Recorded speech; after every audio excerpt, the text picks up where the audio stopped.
Hello guys, nimechelewa kidogo but nilikuwa na watch game bado as I was making the few changes zenye nilikuwa nazo. But game iko dakika ngapi? Iko 31 minutes in na Man City wako 1 goal to the good. Nani alifunga? Haaland alifunga. Na naona bado Ipswich wanakazia Brentford sana, lakini Man City wako na kona hapa inapigwa ndani. Basic stuff.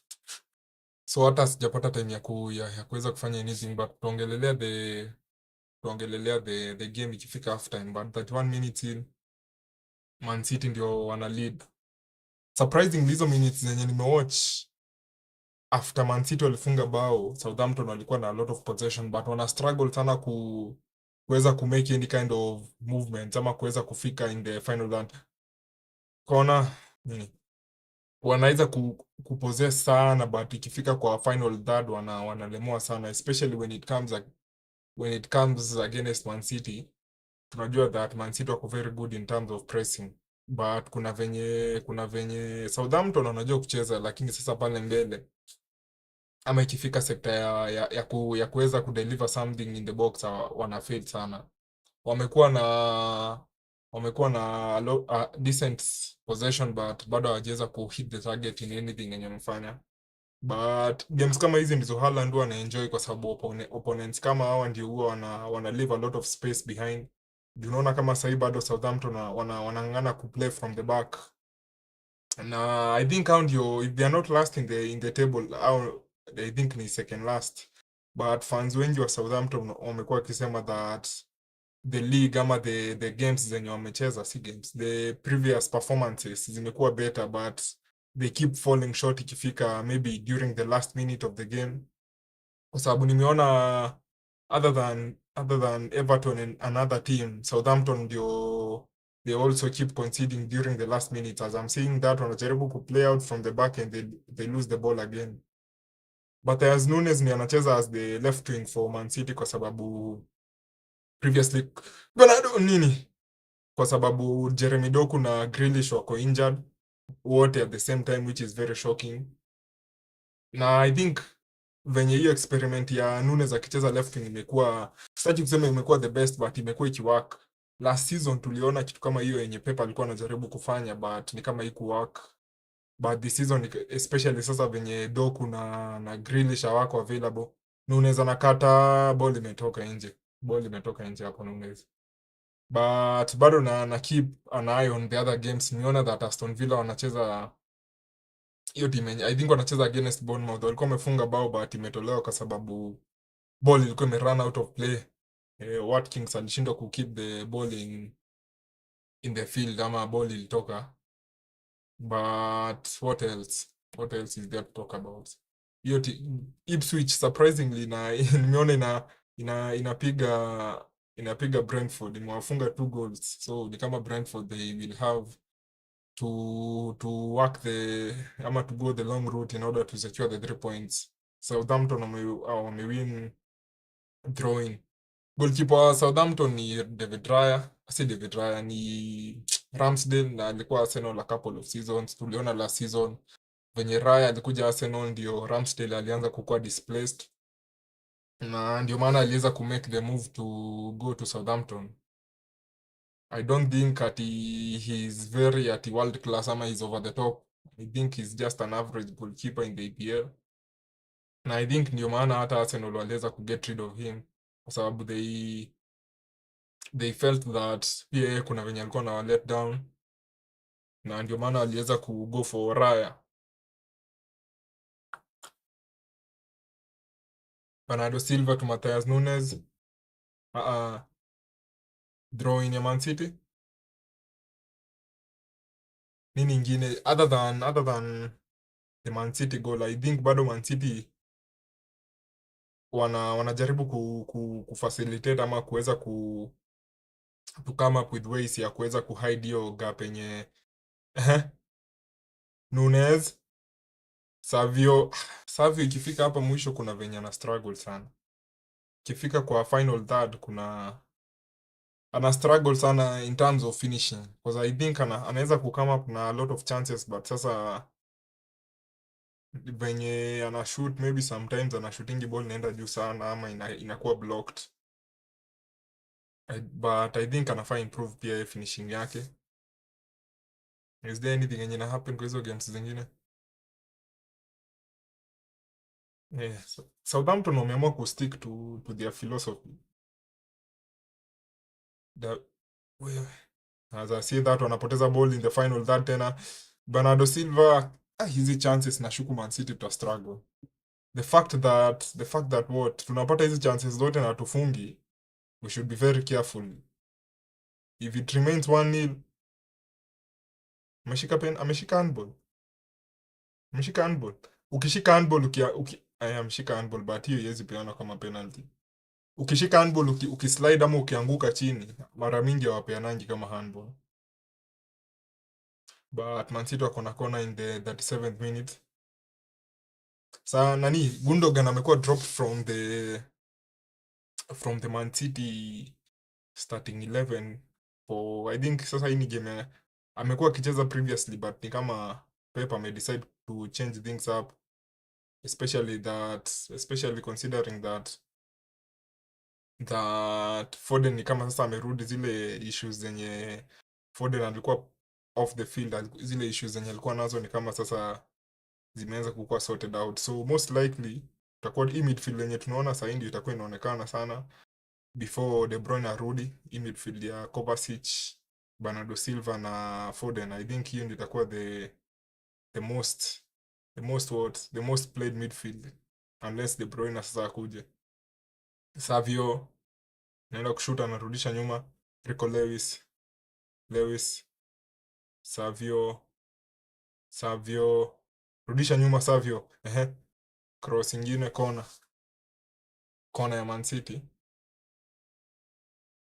I don't think Man City we are very good at corners, but this season during the biggest games, kwa sababu ile game ya Arsenal tuli equalize na corners. Game hii yenye Wolves walikuwa wametukazia tulifunga na corner. I think wameimprove. Juu nimenotice something yenye imechange is the fact that corners za Man City sasa they are being taken as in swingers, meaning that ikipigwa ina go towards the goalkeeper, si away. I think hapo ni a tactic that wameweza kuimplement this season, meaning that ni kama wameanza kuzitake seriously, but I'm always against hizo short corners. I always think that the best corners ni zile zenye zinakuwa delivered into the box. Nunes miss pass, lakini Kovacic ana collect. Guardiola, Matthias Nunes anarudisha nyuma Kovacic. Guardiola ana shoot off target.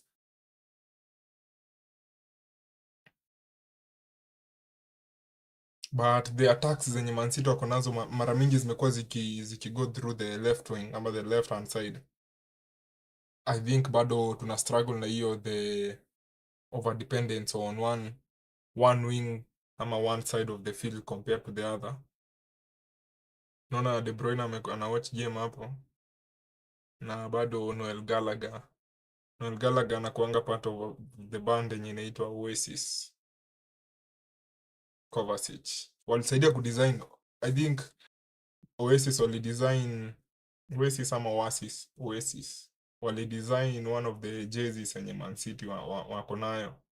Ni ile jersey yenye Man City walivaa against Inter Milan during the opening game ya Champions League, match day 1 for Man City in the Champions League.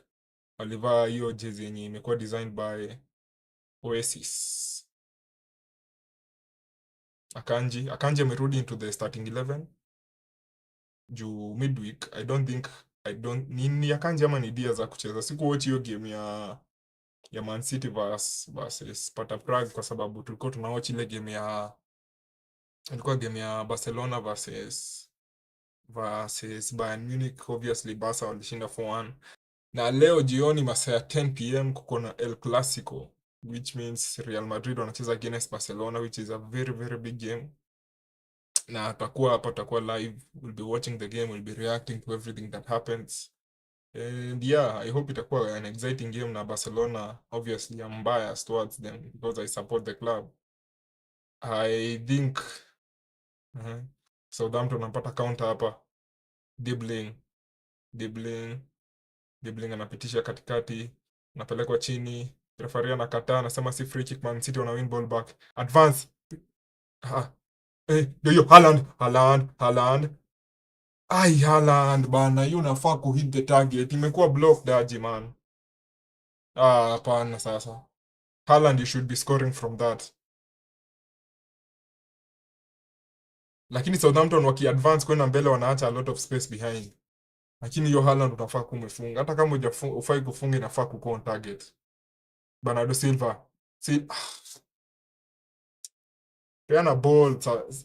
Kuna jamaa ameangusha Bernardo na amepigwa kadi hapa. Ni Adam Lallana ama ni Donetsk? Lallana na shout anasema anashautia referee hapa Lallana. Nani amepewa kadi? Lallana ama Donetsk?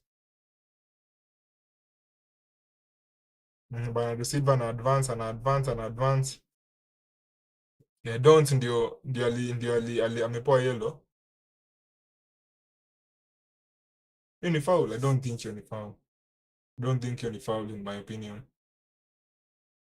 But Downs ako chini anasema that hata yeye ni kama ameweza kusuffer an injury.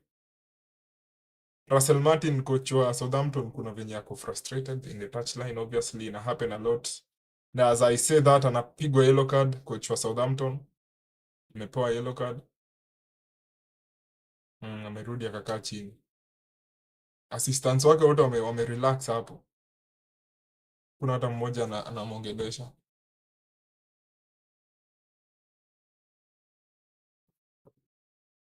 Lewis, Savio. Games za leo mingi ziko good. I think the only game yenye iko na excitement ni hii. Juu zile games mingi, kesho kuna Man U na West Ham, kuna Chelsea na Newcastle. Kuna game gani nyingine kesho? I think hizo za kesho wangeleta mbili za kesho leo, alafu za leo mbili wapeleke kesho. Juu sasa kama hii masaa ya jioni kuna games ya naona Brentford wameweza kufunga bao moja against Ipswich. Nani amefunga? Domo. Wisa amefungia Brentford.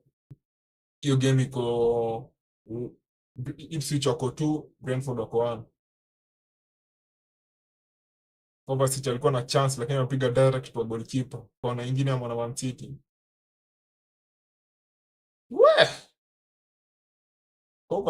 Kovacic alifunga against Chelsea. Amefunga bao 3. Hizi corners bana. Offside for the hiyo unafaa kukua wewe. Ukipiga kono unafaa kurudi back. Ufai kubaki hapo kwa line. Unafaa immediately after umepiga kono unarudi. Ndio usikuwe offside. Ni Foden alikuwa offside in that situation. But I think the game from a Man City perspective imekuwa a bit slow. Hiyo bao yenye walifunga ya kwanza ni kama imefanya Man City waweze kuslow down. Na ndio maana nasema hizi chances zenye Man City tunapata, tusipofunga hizi chances, dakika ya 70 Southampton they will throw everything at us. I was thinking that in ndio game yenye Man City wangecheza wakiwa most comfortable in terms of goal scoring, but ni kama Southampton they have their own ideas. But I think Man City they should do something. Brighton wanapiga bao against Wolves. Goalkeeper wa Wolves make mistake. Hii Wolves ni ile timu yenye Wolves ni timu yenye tulicheza against last game yenye walitukazia hadi dakika ya mwisho. Na Wolves walitufunga bao ya kwanza, hao ndio walifunga wa kwanza. Ramsdale anakuwa close down but anapiga pass. But I think the reason yenye Southampton chunga hiyo ako hii ni bao. Acha anapiga post. Hii hata nilikuwa nadhani atafunga hiyo bao. Jamaa anakimbia. Lakini amemiss, hit the post. Na alikuwa onside, haikuwa offside. Jamaa anakimbia bana. Ona. but hiyo the last part yenye ameenda kuchange angle kwenda hivi chini ndio imeharibu. Imegonga crossbar. Imegonga crossbar. Southampton walikuwa na chance hapo. I think your chance was better than chances zote zenye Man City wamepata. Si nimekwambia Southampton they won't just stay there. Imefika half time. Imefika half time ama? Imefika half time. Last chance of the game Southampton walikuwa na chance ya kuweza kufunga bao hapo, but ni kama Archer wasn't clinical enough. Imefika half time. Na naona Russell Martin anaenda kuongea na the referees, kuna kitu yenye ana complain about, but Southampton hata kama waliconcede mapema wameweza kuweza kukeep Man City down from creating any better chances ama kuweza kufunga anything. I still feel that Man City wanafaa kuwa very careful juu vitu kama hizo zinaweza leta surprises. Brentford wamefunga bao wengine. Haya, Wisa amefunga 2-2 Brentford versus Ipswich. Wisa ameweza pull back his team with two very good goals. 2-2. Walikuwa 2 goals down within the first few minutes. Aston Villa bado wako 0-0 against Brentford. Na Brighton wako 1 goal to the good against Wolves. Brighton walifunga against Wolves, wako 1 goal. Bao ya nani? Ya Danny Welbeck bado ndio hiyo imeweka Brighton on top. Tuangalie hizi squads zingine ama tuangalie halftime stats.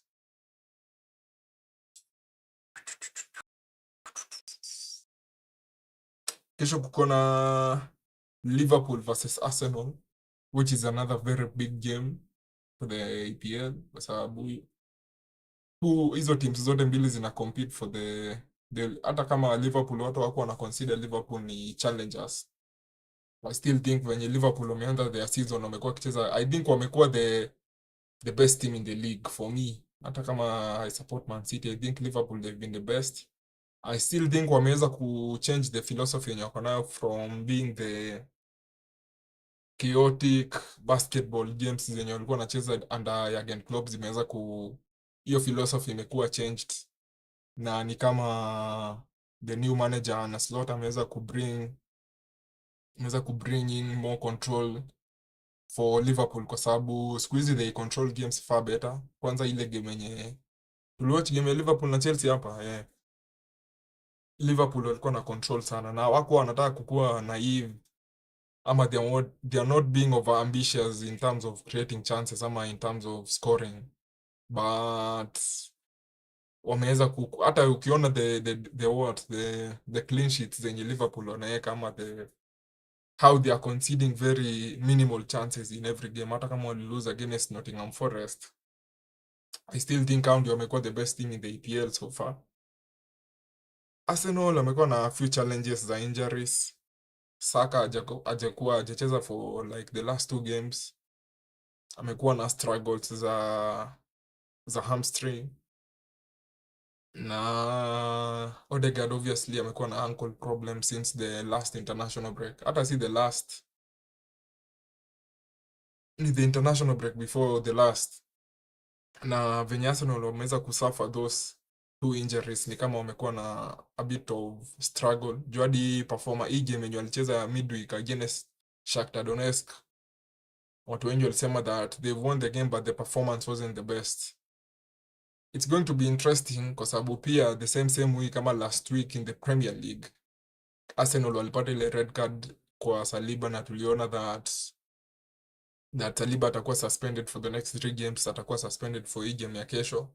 But Arsenal wanacheza wakiwa nyumbani, meaning that I still think they'll be favorites in that game, but we should not sleep on Liverpool kwa sababu they've been showing us that they have improved ama they are willing to play good football ama they want to put themselves ahead of everyone. I think itakuwa interesting. The other thing yenye itakuwa interesting ni hapo kwa center back wataweka nani? But hiyo sasa, hiyo Arsenal wataweka nani kwa center back? Wataweka Calafiore ama wataweka Timber, ama who will play in that position? Anything else yenye nafaa kumention about hiyo? Hakuna kitu kingine. Mambo zote zenye tutaongelelea kesho.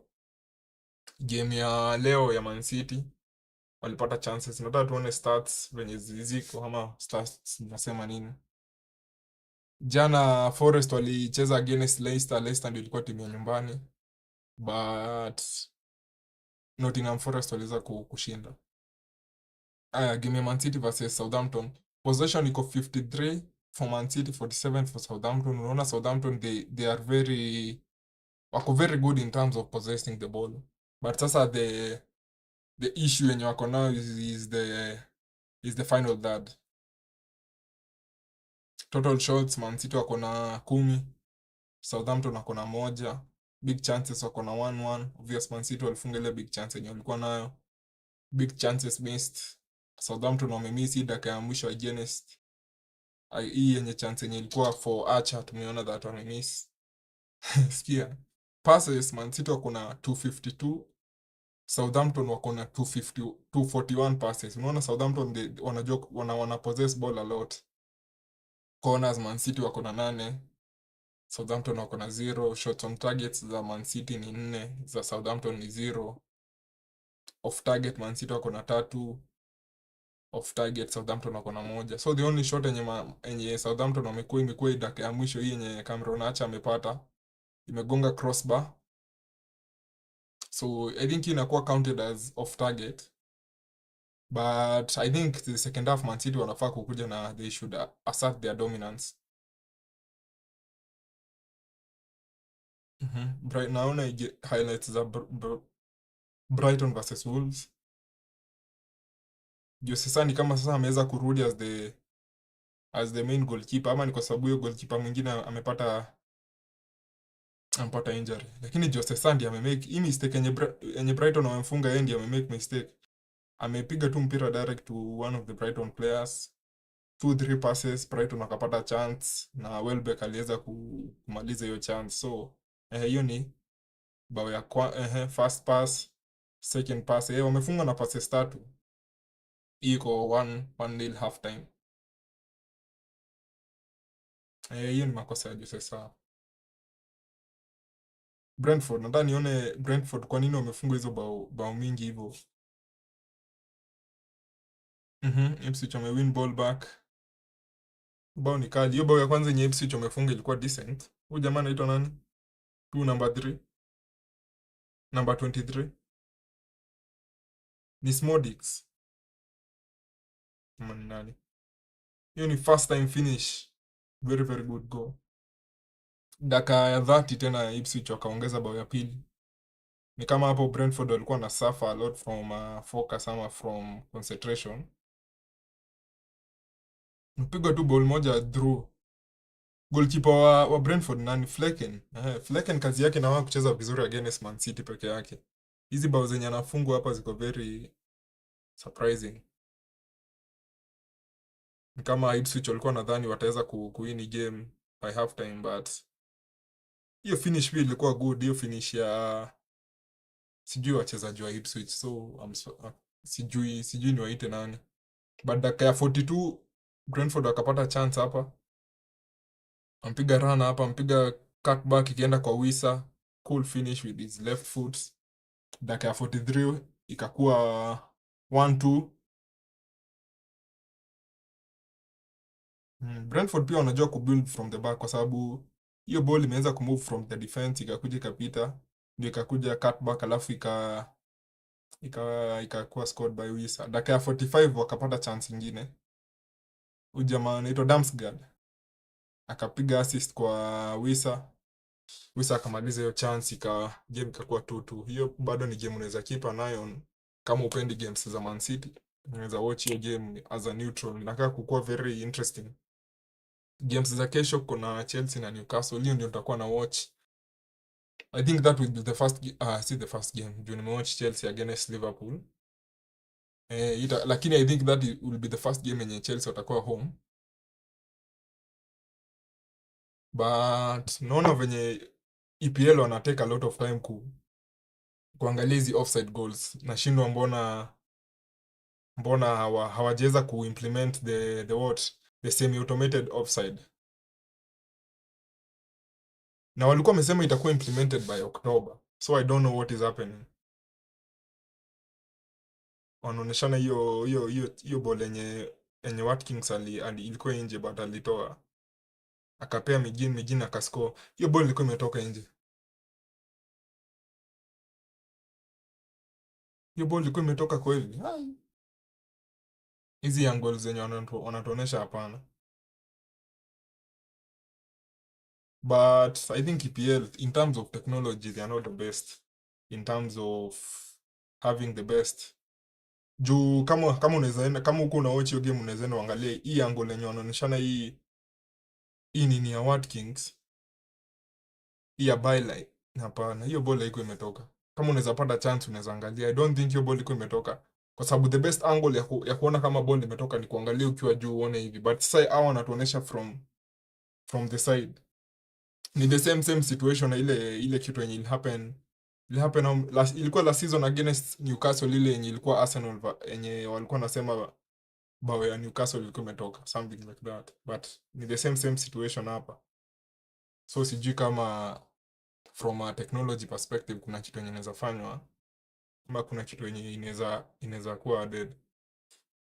But so tukirudisha attention kwa Man City vs Southampton, I think City wanafaa kukuwa careful how they go about the second half, kwa sababu I think Southampton they grow into the game, na I think second half Southampton watapata more chances, na the more chances zenye wanapata, I think if they connect in the final third wanaweza kusurprise Man City. I still think City wanafaa kuongeza mabao, if not one ama two, wanafaa kuongeza bao kama 3, kwa sababu they haven't been the best. Haaland obviously amepata bao, alikuwa in some sort of drought, but ni kama ameweza kufanya nini, kufunga bao leo. So far kona 11 goals in the EPL with the how many games, in 9 games 11 goals.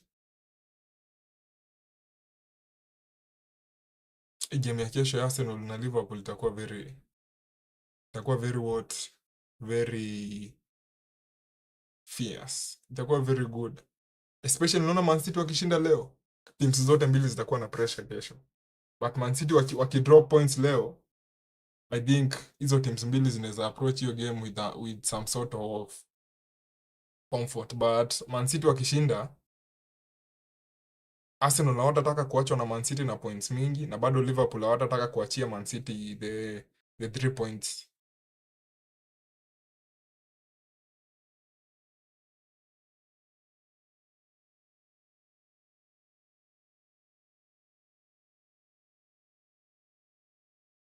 That's what is happening in the world of football. Anything big may happen over the week since niliona Manu walidraw against Fenerbahce. Sija watch anything from that game, but Ten Hag bado ako kwa job, so it's still good for us, the rivals. As long as Ten Hag ako hapo, everything is good.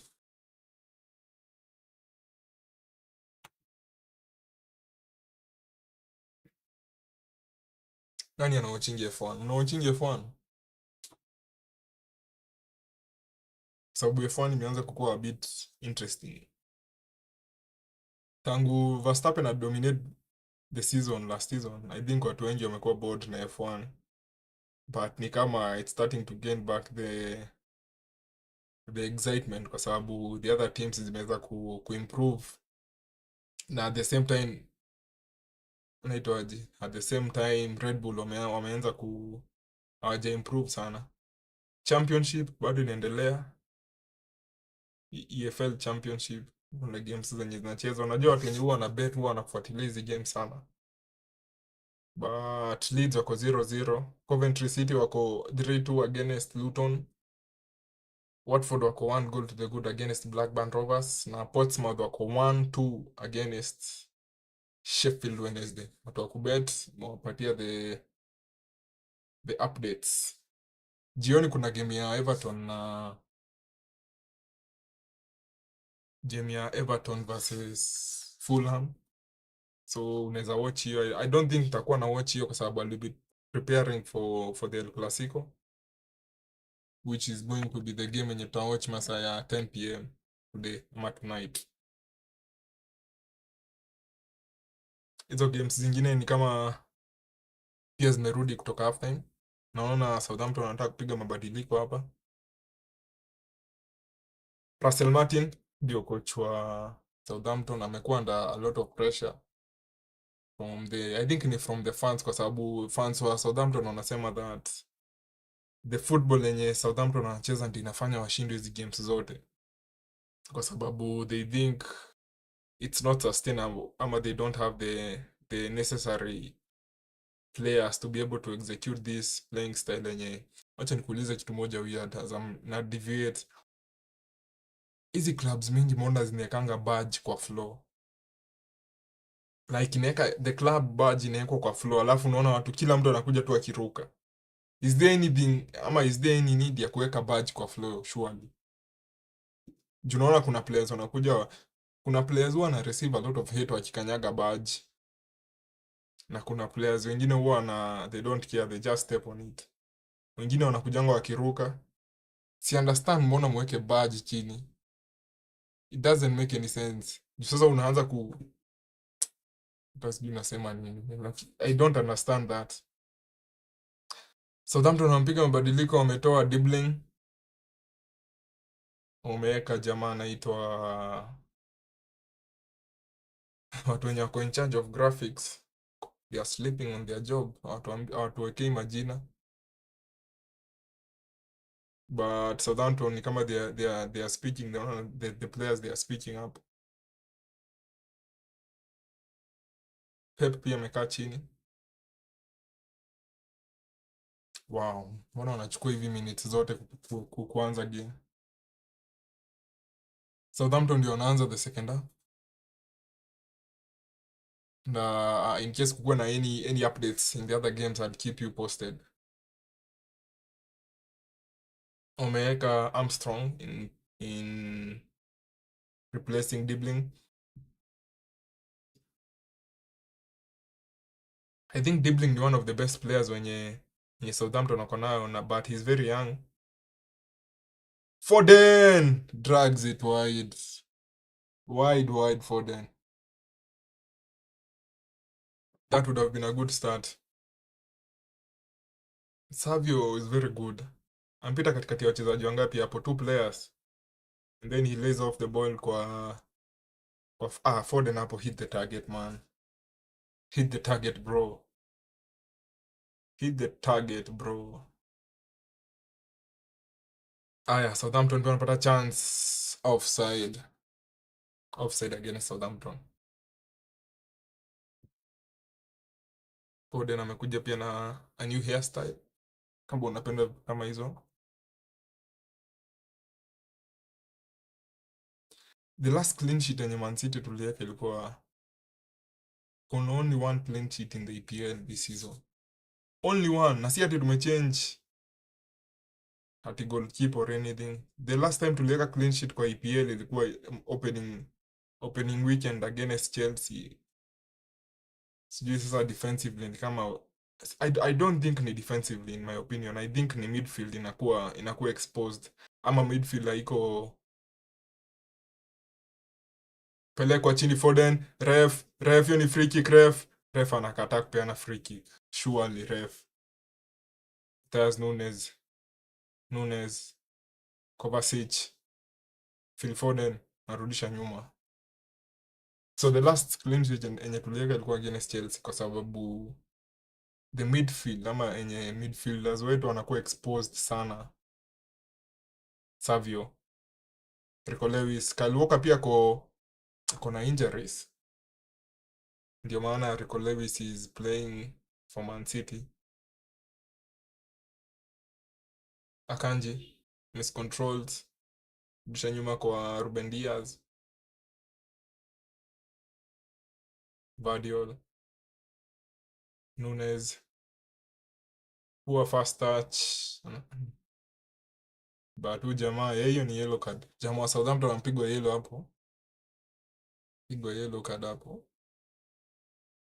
Ni huyu jamaa mwenye ameingia half time ampigwa yellow. Hiyo ni yellow. Hiyo ni yellow. Hiyo ni yellow. Hiyo ni yellow. Armstrong mwenye ameingia half time ampigwa yellow immediately. Free kick ya mwana Man City. Hii ni free kick kama ni set piece. Set piece. Free kick I think ni zile zenye ziko karibu huko karibu na box. Mnakumbuka ile bao yenye Bernardo Silva alifunga against Real kwa Champions League last season. Vardiol hakuna mtu wa kumaliza hiyo chance. Ramsdale alikuwa amelala hapo Ramsdale. Foden ameideliver exactly kwenye tulikuwa tunataka. Eish. Hapo ilikuwa nataka tu mtu goalkeeper hata ajielewi kwenye yako. Goalkeeper alikuwa anafanya nini hapo Ramsdale surely? Bednarek ndiye ametoa. Kona ingine ya mwana Man City. Foden with another dead ball. Piga kona. Namna gani hapa Haaland inatolewa kwa line. Inatolewa kwa line. Foden. Mwana Man City anatisha. Piga moja juu. Foden. Haaland direct kwa goalkeeper. Direct kwa goalkeeper.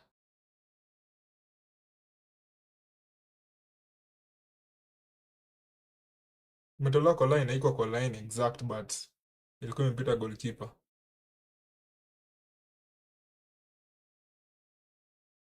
Southampton building from the back as always.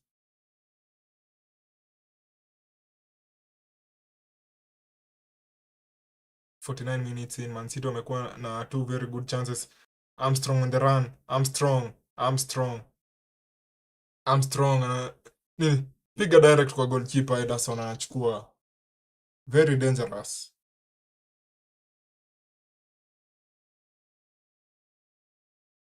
Ilikuwa chance. I think that is the first chance the first shot on target yenye Southampton wamepata. Interesting. Na imepatikana from the guy that wameweka as the substitute during the half time. Sana hiyo game ya leo jioni ya between Real na Barcelona itakuwa pressure sana. Itakuwa pressure tu. Eish! Ref bana, hiyo ni foul bana. Hiyo ni foul bana ref. Savio. Hiyo ni foul bana. Hiyo ni foul na ni yellow. Hiyo ni foul na ni yellow. Hiyo ni foul na ni yellow. Ujawin ball hata. Hajapigwa yellow. Set piece ingine ya mwana Man City hapa. Hapo uiekelee tu hapo nje ya box, cover sichaiweke huko top bins. But Southampton players wote wa Southampton wako ndani hiyo box.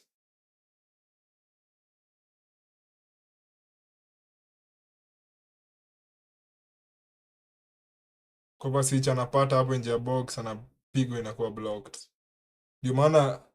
Ndio maana Southampton walikuwa wameweka watu wote kwa box. Savio. Na cross ndani. Haaland una miss aje hivyo?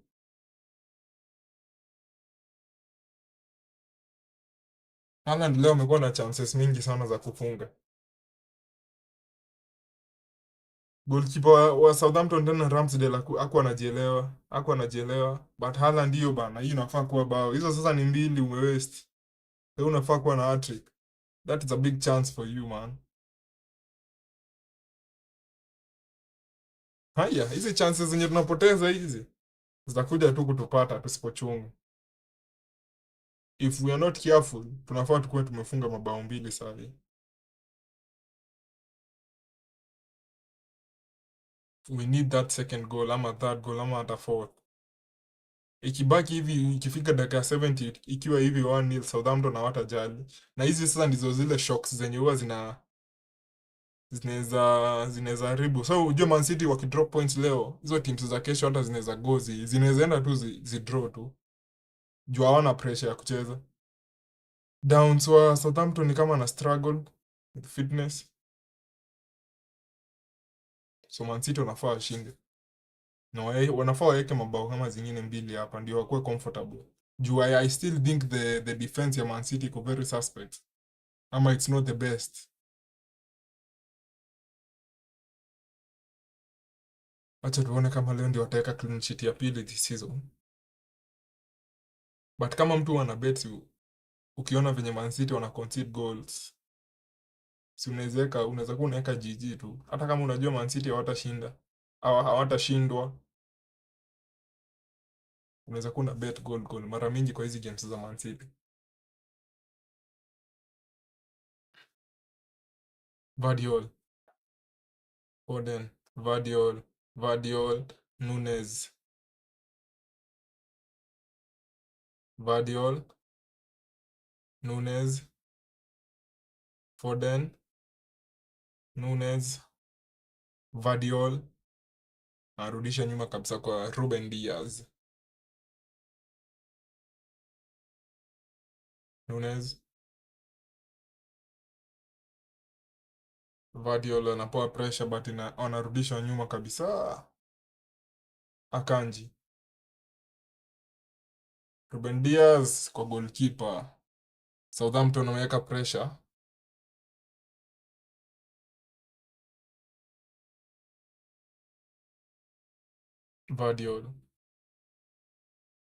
Vardiol tena. Foden. Bernardo Silva twisting, turning, nice.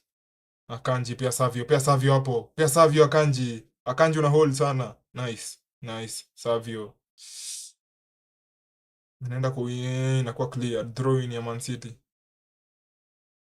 Very, very nice skill from Bernardo Silva.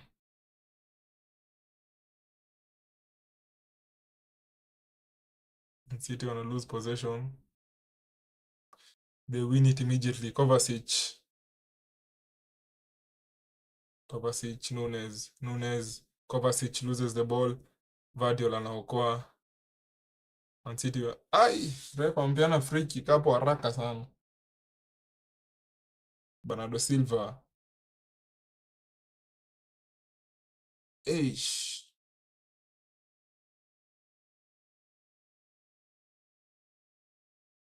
Bernardo Silva kuna miaka ngapi? 29 ama 30? I think amefika 30. Lallana naona hapa amepigwa yellow card. I think Lallana anaongea sana. Juu hadi ile first half kuna venye aliongea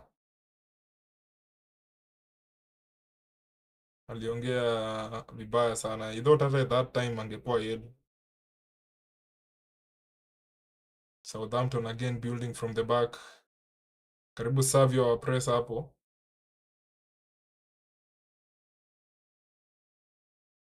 Lallana narudisha nyuma kwa Kyle Walker-Peters. Armstrong, Walker-Peters. Southampton kuna times ilikuwa na wazito, ilikuwa na akina Ward-Prowse. Ilikuwa na akina nani, kuna time ilikuwa na akina Mane, akina Van Dijk. Hao wote walikuwa Southampton at a certain time. Nani mwingine mzito alikuanga Southampton? Wow. They're making progress. Offside.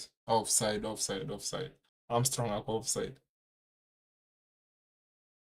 Wameng'ang'ana wakabuild vizuri from the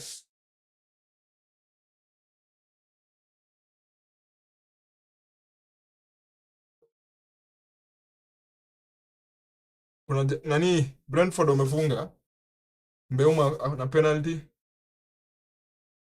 za Mbeuma hata usishinde ukingoja. 3-2 Brentford. Ipswich kuna time walikuwa na 2 goal lead but kama Brentford wanaweza kufight back. Naona Southampton wanataka ku make changes. Aribo anataka kuingia. Aribo is very fast. Very fast. So maybe wanataka kuongeza a lot of energy in terms of the counter attacks zenye wanaweza pata. Vardiol, Nunes, rudisha nyuma kwa Vardiol, Foden, Nunes, rudisha nyuma kwa Foden, Vardiol, Ruben Diaz, Savio, Rico Lewis hujaonekana sana second half. Rico Lewis ndio hajaonekana sana second half. Savio loses the ball. Rico Lewis ana recover. Foden. Bao ya pili hapa inakuja. Bao ya pili hapa ya Man City inakuja. Savio. Ruben Diaz. Foden.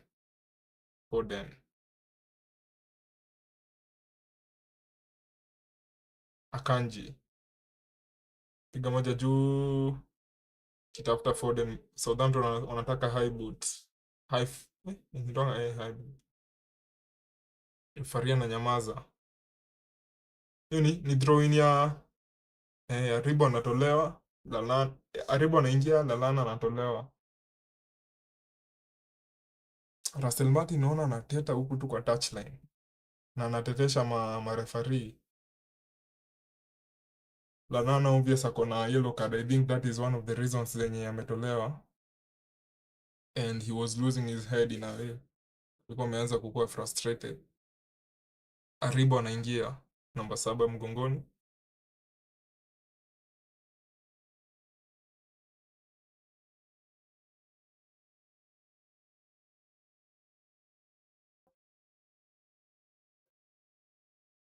Southampton hawajali. Wameamua we will build.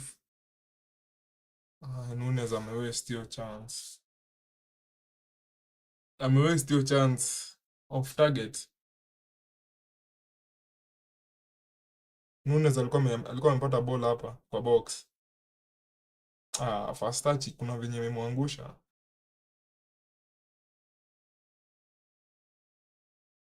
Kine hiyo hizi kwa penalty. Ramsdale. Piga moja juu. Vardiol. Ruben Diaz. Southampton wanapossess sana. Wanapossess hiyo ball sana. Southampton walicheza against Arsenal. Ama ilikuwa against Arsenal, walicheza against Arsenal. Hiyo game ni ile yenye ilisha 4-2 ilikuwa ya Leicester. Yenye Arsenal walipiga Leicester 4-2. Lakini hata Southampton I think wakicheza against Arsenal waliweza kufunga bao dakika ya kwanza. I think hiyo Southampton versus Arsenal ilisha 3-1. I think hiyo ndio ilikuwa game ya mwisho yenye Saka alicheza kwa EPL ama. At Man City bado hawanipei confidence. Ya Southampton wanapiga, wako na chance hapa. Fernandes. Vardiol ana turn kwa box yake. Aribo anapoteza chance hapa, wana Southampton. Alikuwa na chance hapo. Akanji recovers the ball. Savio in his own Foden. Haaland anapelekwa chini, referee anasema ni free kick. Huyu kuna center back wa Southampton mwenye wako very physical na Haaland. Ni Bendarek.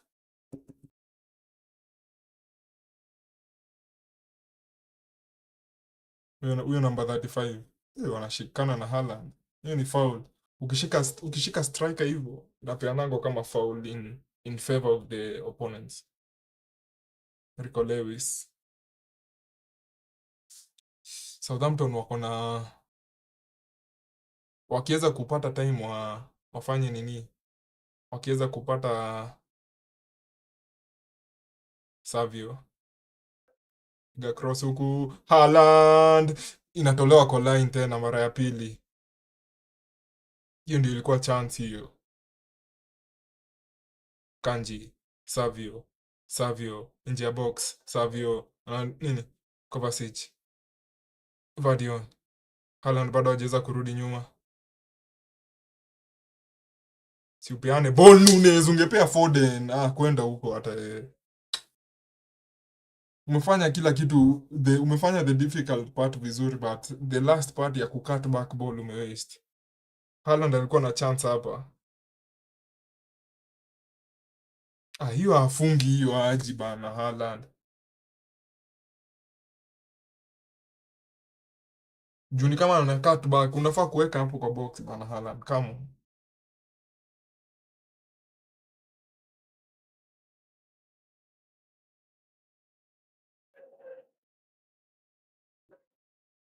Southampton lose the ball. Harakisha, tunataka bao ya pili hapa. Man City hawajali, wanasema wataenda na speed yenye wanataka.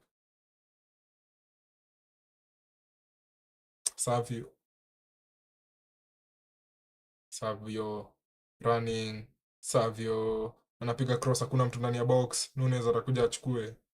Nunes rudisha nyuma kwa Vardiol, Kovacic, Ruben Dias. Bao ya Man City hapa inanuka.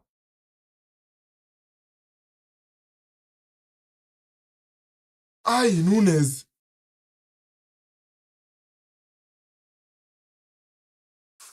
ameacha boli katoka tu nje hivyo. The worst part of it ni hiyo bench ya Man City hata haina wazito hapo. Peana ball Savio. Savio hapo mbele kwa kufinish hapo. Offside hapo, hawezani hapo, imebidi nikubali tu. Juu sasa kama hiyo, unaona hiyo chance yenye amepata hapa, ange first touch tu vizuri, inampea chance ya kushoot hiyo ball on target. Hii ball itaenda sasa, the more inaenda ina advance hivi, the more itakuwa basketball sasa. Na tunajua venye Man City they can't play basketball games. I'm sensing in the last 20 minutes itakuwa hivyo sasa. Juu sasa ni kama City tumeanza kuwa desperate kufunga bao. Savio, Kanji, Kovacic, Taz Nunes, nje ya box. Vardy anapata bola hapo nje ya box, fans wanamwambia shoot. Savio, Rico Lewis jaribu kupeleka nyuma, kona ya Man City. Nafaa tufunge bao wengine. The moment hiyo masaa itafika dakika ya 70, kama hatuna bao ya pili ama hata bao zingine, bao kama tatu, Southampton wataamua sasa, let us go sasa. That is what they are waiting for.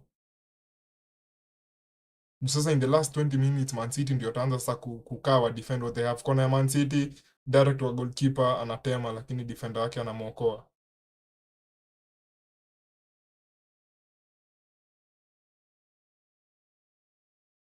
Rico Lewis alikuwa amesukumwa hapo but amerecover. Piga ball over the top na pata Foden. Na jamaa wa Southampton ako chini anashika kichwa.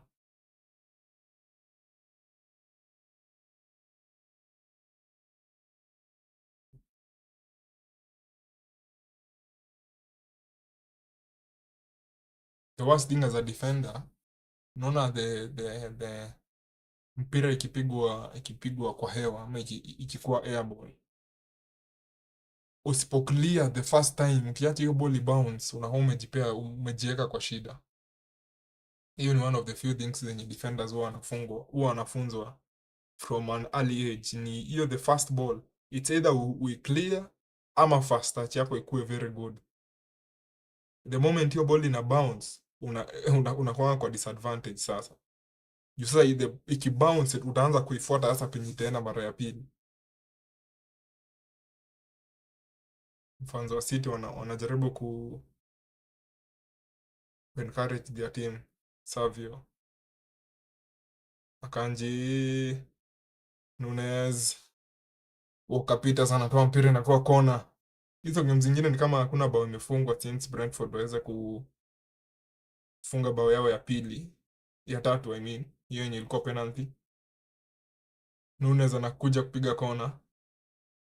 City wako na 11 corners against 0 venye Southampton hawajaweza kupata any corner. Kuja anapiga juu. Nunez, Savio anajaribu kujifanya kuweka madoido, ananyang'anywa ball. Very good by Kovacic. Foden,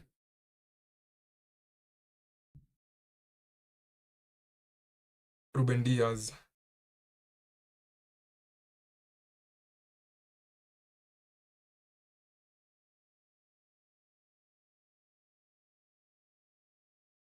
Savio,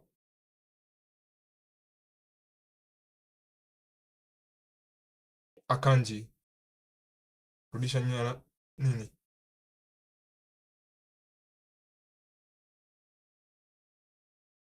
Foden ako hapo. Kovacic, Foden. Pia Foden hapo nje ya box. Foden eka kitu. Piga direct kuwa blocked. Savio anachukua. Savio.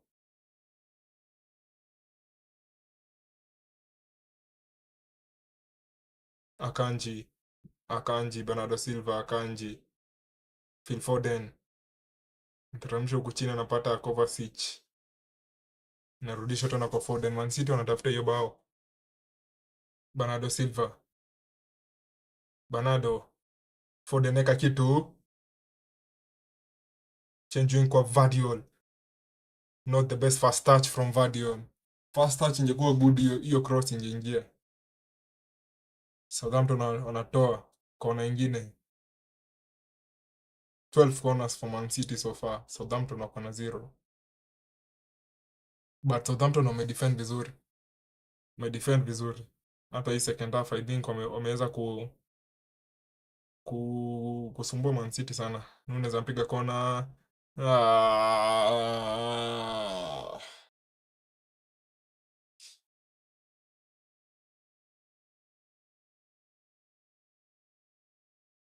Goal kick Southampton. Tumefika hii dakika yenye nilikuwa nakwambia dakika ya 7. Sasa ngoja uone venye Southampton they will grow into the game. Najuanga tunaona hizi games zenye Man City wanaambiwanga oh they are playing against a team that hasn't won in the EPL. They are playing against a team that concedes many goal. Ukisikia hivyo jua tu Man City hiyo siku watateseka. Si hivyo tu ndivyo ilikuwa against Wolves. Watu walikuwa wanasema Wolves watapigwa na Man City. Mliona hiyo game venye ilikuwa? Mliona venye hiyo game ilikazia Man City? Sasa Southampton they are not the best team. Ama they wako among zile teams zenye ziko huko chini kwa table, but unaona venye wamekaza.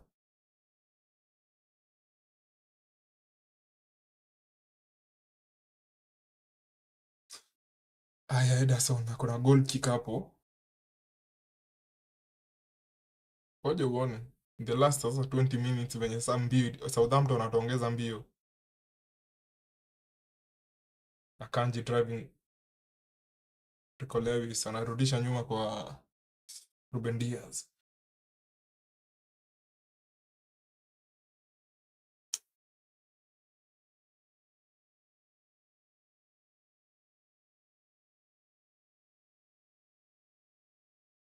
Ruben Diaz. Matheus Nunes over the last 10 minutes Nunes kuna venye ni kama performance the last 10 minutes hazijakuwa mzuri. Kuna ile yenye aliachilia ball ikatoka nje amepiga kona moja mbaya. But sasa sioni mtu mwenye anaweza hapo sub kwa sababu wingers wetu wote wako. Foden. Chukua majukumu Foden. Shoot ball Foden. Shoot kama 4 touches ago man. Hizi touches mna touch sana kwa hiyo box bana. Just shoot the ball. Bernardo Silva. Rudisha nyuma Silva, hakuna option. Vardiol, Akanji.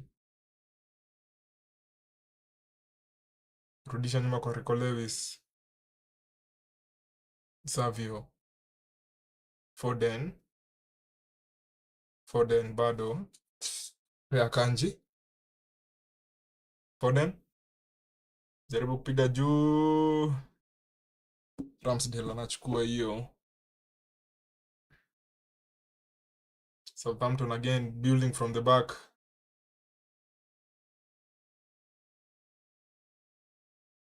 Chunga hizo runs zao. Very nice, but Kovacic ana recover but wanapoteza. Southampton wako na chance. Anarudisha nyuma kabisa. Downs. Walker Peters. Southampton sasa watapossess kidogo ndio waweze cool down from the defensive work yenye wamekuwa wakifanya over the last few minutes. Ramsdale.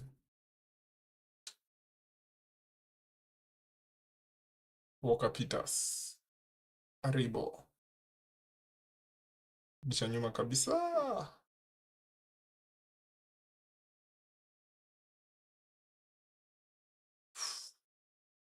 Southampton bado wana possess. Fernandez. Piga cha Man City wamekuwa open from the back.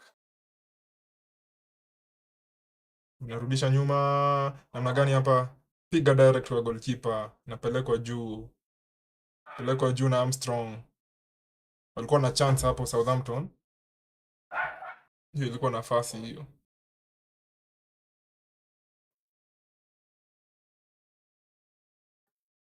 Hiyo pass yenye wamepiga hapo nje ya box ilikuwa nyuma ya Aribo. Kama ingekuwa kama hiyo pass ingefika vizuri hapo kwa Aribo, I think angekuwa na chance ya kushoot hiyo ball. Hiyo ball Ederson umeshika. Umeshika hiyo ball Ederson. Inafaa kuwa kona ya Southampton. Hiyo ilikuwa kona ya Southampton. Hiyo ilikuwa kona ya Southampton. Dakika ngapi? 75. Tumeona sasa Southampton wameanza kugrow sasa.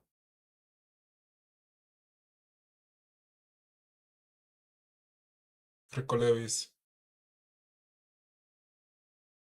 Patia Savio. Savio. Nini? Umepoteza mpira hapa Savio. Drawing ya City. Make changes sa hiyo. Hiyo ni yetu. Hiyo ni throw in yetu ama ni yao? Hiyo ni yetu. Haya, City be careful. Msiache spaces mingi huko nyuma. Rico Lewis withdrawing. As I say that, wanapiga mabadiliko hapa wana Southampton. Number 3 nani wa Southampton? Wametoa number 3.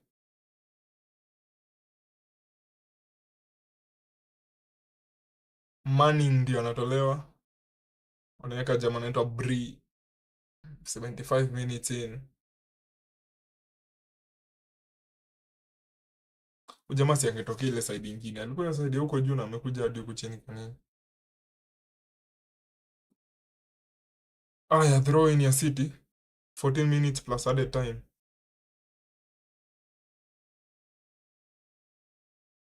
Aya, Rico Lewis.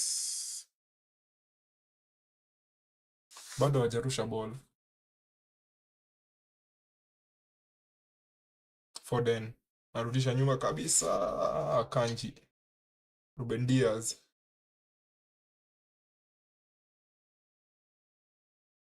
Akanji. Akanji. Betia Foden. Akanji anachukua tena mpira. Ruben Diaz. Vardiol. Bernardo Silva. Matheus Nunes. Rudisha nyuma kabisa. Sasa hapa sasa ni kucontrol tu game. Man City wamefika hiyo section ya hatutafuti bao sana but tuta control game. Nunes.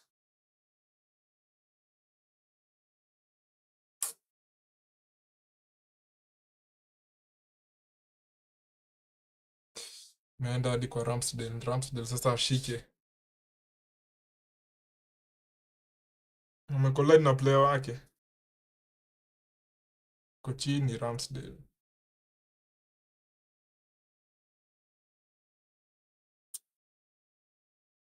Nilimake mistake moja kubwa sana.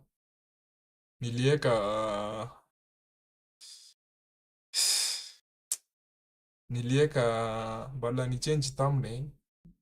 Thumbnail yenye natumia bado iko kwa bado ni ya Bayern na Barcelona. Sikuweza sikukumbuka kuchange. Ni juu nikuja na haraka. But I don't think unaweza change after umeanzisha stream. So hiyo nitachange afterwards. Very unprofessional. John Stones maybe anaweza kuwa introduced. Kuweza bring in some control from Man City. Ramsdale bado ako chini.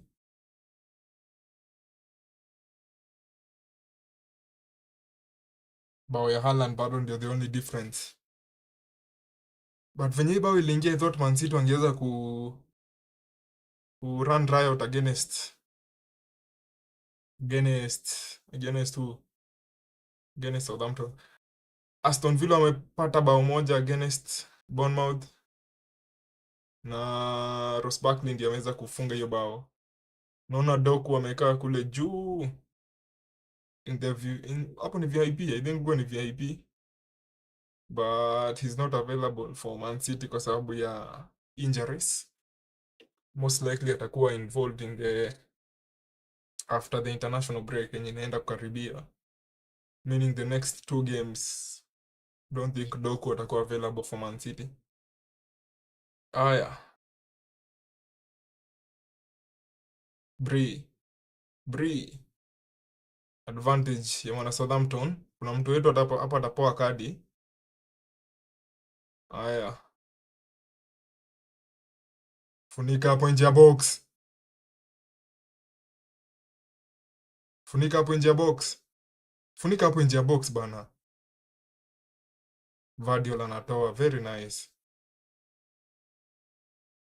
Very nice. Control to ball. Pia goalkeeper hapo. Rico Lewis. Sasa penye masaa imefika hasa. One good chance hapa Southampton wanaweza pata something. As I say that, wanaendelea kudominate possession.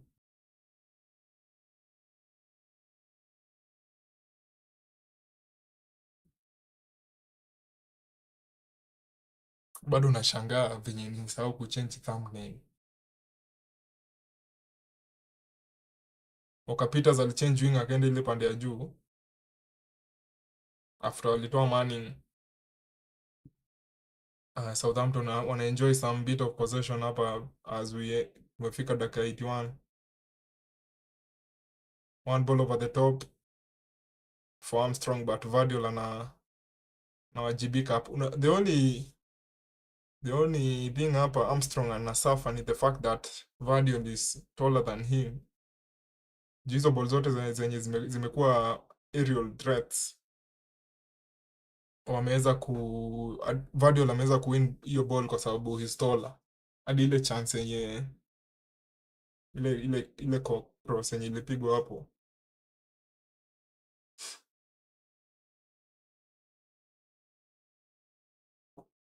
Downs bado ana struggle. Wanaweza make changes. Wameshatumia the 3 opportunities zenye walikuwa nazo. Hapana, wametumia 2 juu ile moja ilipigwa half time, hiyo it doesn't count. Said masaa ya game wamepiga 2 na wamebakisha chance nyingine moja ya ku make changes. Alikanyagwa hapa kidole, I think huyo Downs. Ni ankle ama ni toes. I think amekanyagwa kwa ankle, but haikuwa intentional from Savio. Naona captain wa Southampton anaongea na coach wake hapo. There's some form of communication yenye ama there's something that the coach anaona should pass on to the player. Downs bado wako chini, but Southampton wamefrustrate Man City na wameweza kukua. As much as wali concede within the early minutes of the game, I thought that maybe wange fall off kwa sababu Man City wangeweza kupata chances, but I still think, kama I still hold the fact that Man City wamekuwa na chances hii game. Hakuna mtu, si kama ile game ya Wolves. I still think hiyo ilikuwa hakuwa na chances mingi. But leo amekuwa na chances. Haaland amekuwa na chances kama mbili in the first half, amekuwa na zingine mbili in the second half. Foden alipata chance hapo in the early minutes of the second half, but akadrag hiyo shot wide. So unaona Man City wamekuwa na a couple of chances, but I don't think wamekuwa clinical enough in the final third. Downs ako nje as the ball continues, ama as the game continues. Naona Gundo pia anajitayarisha kuingia. Most likely watatoa Nunes. Most likely watatoa Nunes. Sababu nimenotice Nunes in the last few minutes. Unajua hata Nunes mwenyewe hajazoea kucheza games full tangu akuje Man City. Amekonga maybe in the last few minutes, ama zile hata games mingi ni zenye huwa na miss out Nunes, but yeye leo ndio ameweza kupiga hiyo assist enye Haaland ako nayo. Kovacic, Akanji, Savio, Akanji. Hawa Southampton wote wako hapo kwa box yao, wajali sasa. Wana defend the box. Vardy anarudisha nyuma kabisa kwa goalkeeper.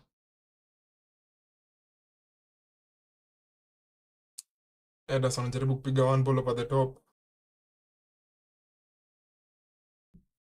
Ramsdale ana clear. Ronaldo Silva anarudisha nyuma kabisa kwa goalkeeper Ederson. Man City bado ana hold position.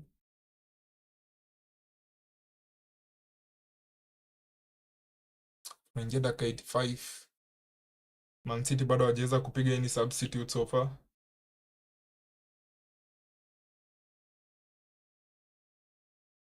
Luis, Savio, Akanji, piga direct kwa goalkeeper. Not very convincing. Kwanza second half Man City chances kwa in front of goal hazijakuwa very good. Downs ameenda chini tena, and I think this is the opportunity yenye atapata ya kutolewa. Gundogan anaingia in place of Matheus Nunes, and I think kuna a couple of options. Savio anaweza enda hivi nje huku chini, Bernardo apande huko juu, Foden na Gundo wabaki katikati, ama Foden aende left wing, Gundo ingia hapo katikati. So itakuwa one of those two things zenye inaweza happen.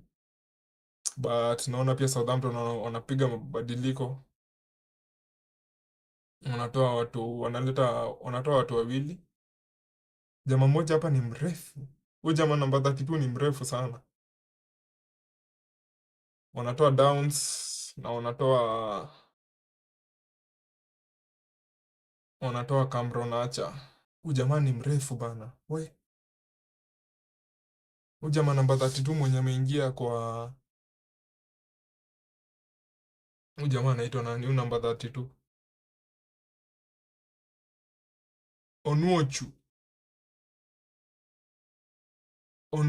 Onwachu ni mrefu bana. Nataka kuona anacheza position gani. Kiniambia ni striker. Anakuja anacheza striker walai. The first ball yenye imepigwa yeye ndiye amewin. Is too tall bana. Kiona wameweka huyu inamaanisha sasa ni striker. Haya, sasa in the last few minutes sasa ni Man City wakuwa irada.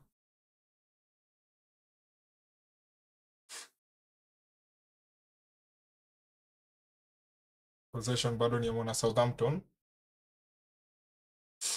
I think Man City from point ya kuenda mbele sasa, I think wamefunga hiyo chapter sasa, ni ku protect what they have.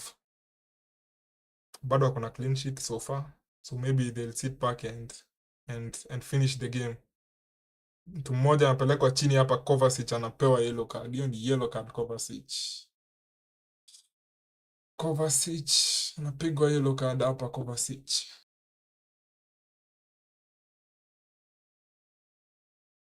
Peters alikuwa amemtoka hapo. Kovacic amechukua, that's one for the team. Anaitwa Kyle Walker Peters ama anaitwa Walker Peters. Nakumbuka alikuwa anachezea Southampton. Si Southampton. Alikuwa anachezea Tottenham. Hiyo miaka ya hapo 2019 hapo. Nakumbuka Tottenham wakicheza against Barcelona. Hii kitu nimesema previous. Nakumbuka Southampton. Tottenham wakicheza against Barcelona back in 2019. The game yenye Barcelona alikuwa home. Dembele alimfanya sana. Brighton wamefunga bao ya pili against Wolves from I think sahi yako 20 years. Ivan Ferguson. Huyo Nwachu bana. Ana make contact na every ball over the top. Ivan Ferguson I think alikuwa na injury. Last season. Kuna season yenye I think ni last season ama ni 22-23. Kuna season anapiga hapo hat-trick.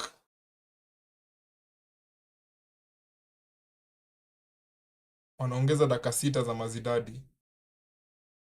Kovacic. Savio ameteremka huko chini. Bernardo akapanda huko juu. Gundo akaingia hapo kwa midfield yenye hiyo space yenye Bernardo ameacha hapo. Foden bado anacheza kama as the number 10 na Gundo is one of the number 8. Tuone kama City wataweza kumaliza hii game.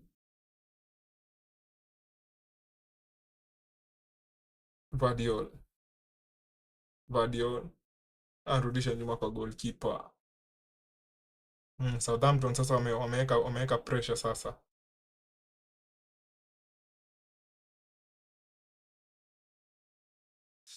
Hii pande mwingine Ipswich wameweza kupata bao moja hapa against Brentford.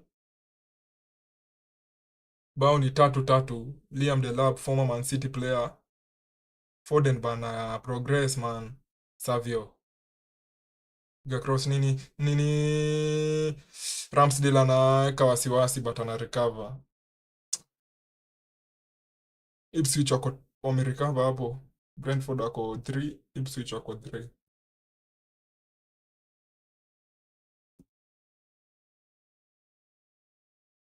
Southampton ni kama they feel like wanaweza pata kitu in the last few minutes of the game, but Man City ni kama sawa wanataka game iishe sasa. But hii ilikuwa game yenye nilikuwa nadhani Man City wangeweza kufind some couple of goals, but provided wataweza kusecure the 3 points which is the most important thing. Pep anainua mikono anauliza timu yake nini inafanyika. Armstrong, Ruben Diaz, goalkeeper. Ruben Diaz first touch ilikuwa off, lakini anapiga kumtafuta Foden. Namna gani hapa Man City? Last time usisahau Man City ile bao tulifunga peana twende. Rudisha nyuma Silva. Patia Haaland. Rudisha nyuma hadi kwa goalkeeper. Nimekwambia masaa ya kufunga mabao imeisha. Rudisha nyuma kabisa. Kovacic. Gundogan. Savio rudisha nyuma. Usiende kucreate chance. Hakuna mtu kwa box. Sasa ana cross ball ya nini na kwani haoni box hakuna mtu.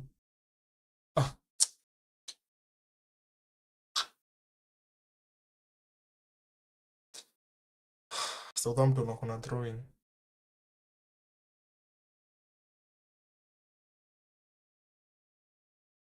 bado hawajarusha throwing.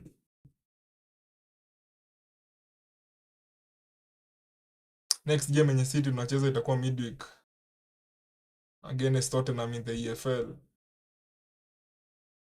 Haya, Southampton bado wako na chance hapa the last few minutes of the game. Piga kona juu, Onuachu Kanji anatoa mpira, kona ya mwana Southampton. I don't like this. Don't like this at all. I don't like this at all. Wolves wameongeza bao, wameweza kupata bao moja hapo. Wako Brighton iko 2, Wolves iko 1. Nori ameweza kufungia timu yake. Kona ya Southampton, which is their first corner. Haya, 93 minutes in. Tolewa na Kanji.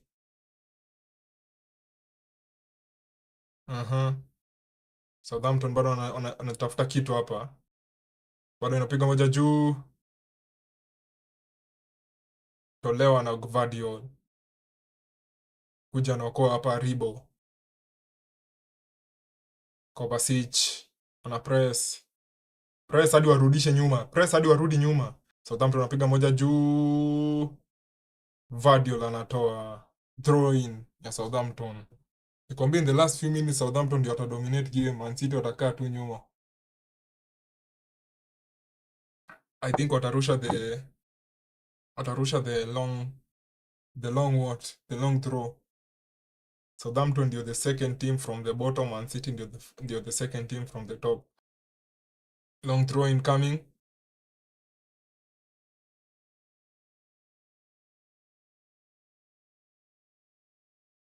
Yani free kick yetu ref, free kick.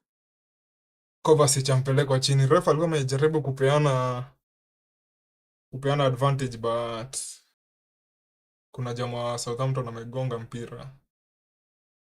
Sasa hapa ni control. Dakika ngapi? Tumeingia dakika 95. Na huyu jamaa wa Southampton ameprevent hiyo attack ya Man City. Naona Man City wanataka kupiga mabadiliko hapa. Wanatoa Rico Lewis, wanaweka John Stones.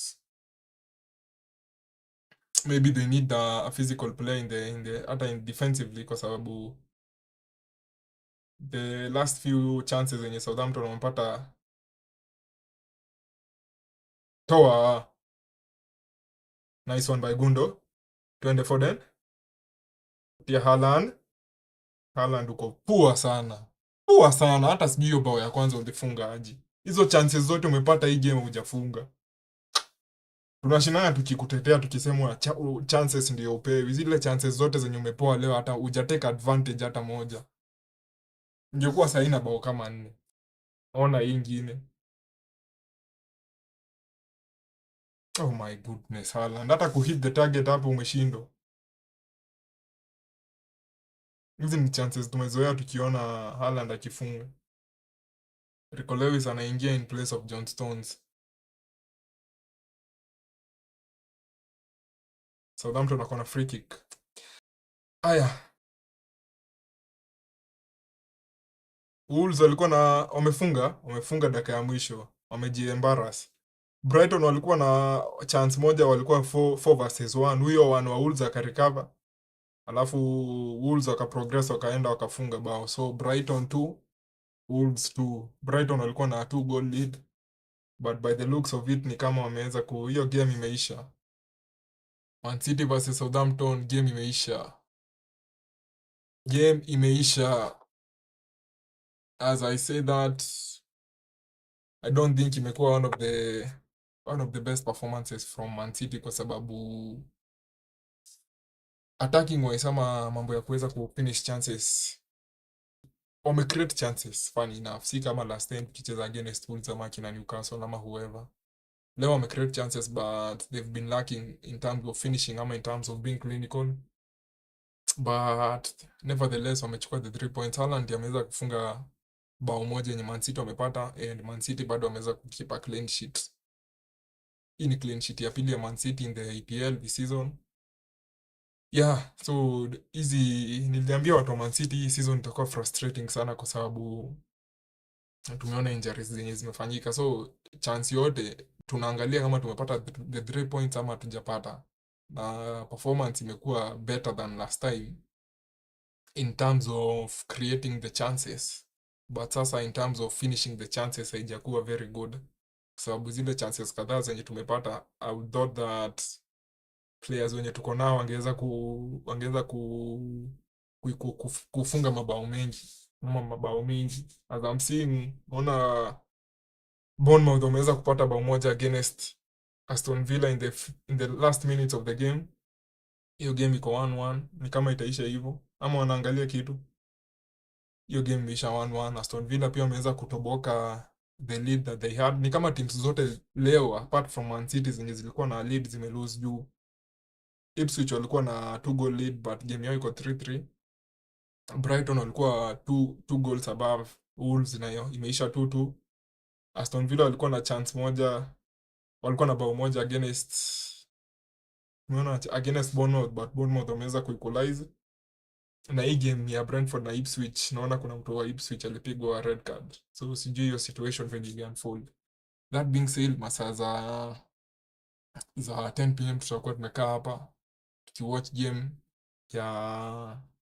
ya Barcelona versus Real Madrid. Real ndio watakuwa home, na leo tumefanya blanda kubwa, nilisahau kuchange thumbnail but it won't happen again. That being said, kama umeenjoy, you can like the video, you can share the link kwa the friends you have ama the other people that like football, because you're trying to grow a community hapa ya football. And I'll see you guys at 10 p.m. for Real Madrid versus Barcelona.